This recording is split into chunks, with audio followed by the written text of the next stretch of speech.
नरेंद्र मोदी इस बहुधर्मी देश को अपने मन से हाँक रहे हैं, जो चाहे कर रहे हैं। अब खबर आई है कि नई संसद में चोल राजवंश में सत्ता हस्तांतरण का प्रतीक सेंगोल यानी राजदंड संसद में रखा जाएगा। क्यों रखा जाएगा, ये किसी ने नहीं पूछा। अगर आजादी के बाद नेहरू को लोगों ने सेंगोल दिया, तो नेहरू ने उसे म्यूजियम में क्यों रखवा दिया? ये सवाल भी किसी ने नहीं पूछा। आजादी के बाद हर समुदाय और धर्म की अपनी भावनाएं थीं। नेहरू ने उन भावनाओं का सम्मान किया, लेकिन उन्होंने किसी राजशाही के प्रतीक चिन्ह को लोकतंत्र की आत्मा संसद में नहीं रखवाया। सेंगोल राजशाही का प्रतीक है और ये एक तरीके से राजदंड है। नरेंद्र मोदी का इसे संसद में रखना लोकतंत्र का अपमान है। भारत की आत्मा संविधान है और संविधान किसी एक खास धर्म के प्रतीक को संसद में रखकर शासन की इजाजत नहीं देती है। ये सर्वधर्म समभाव का अपमान है। देश संविधान से चलेगा या राजदंड से चलेगा? आजादी से पहले भारत का कोई अस्तित्व नहीं था। ये भारत ब्रिटिश इंडिया था।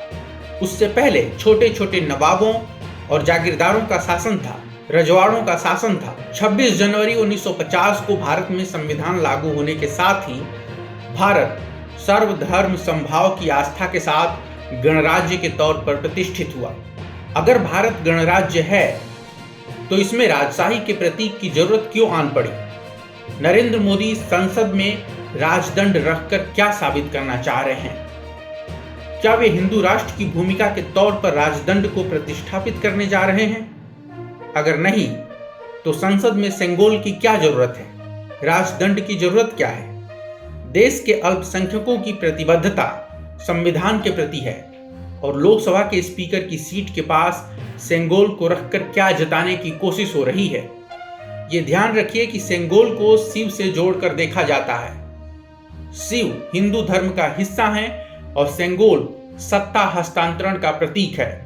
नई संसद का उद्घाटन 28 मई को सावरकर के जन्मदिन पर होने जा रहा है। तो सवाल है कि क्या हिंदू राष्ट्र की स्थापना होने जा रही है?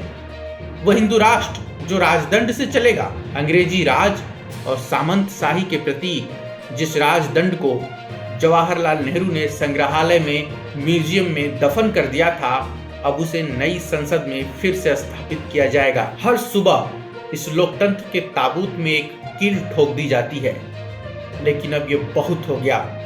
विपक्षी पार्टियों को सिर्फ उद्घाटन कार्यक्रम का ही नहीं, इस नई संसद का भी बहिष्कार करना चाहिए। आखिर इस नई संसद में ना तो वो पवित्रता है और ना ही वो विरासत है जिसके लिए हमारी पुरानी संसद जानी जाती है।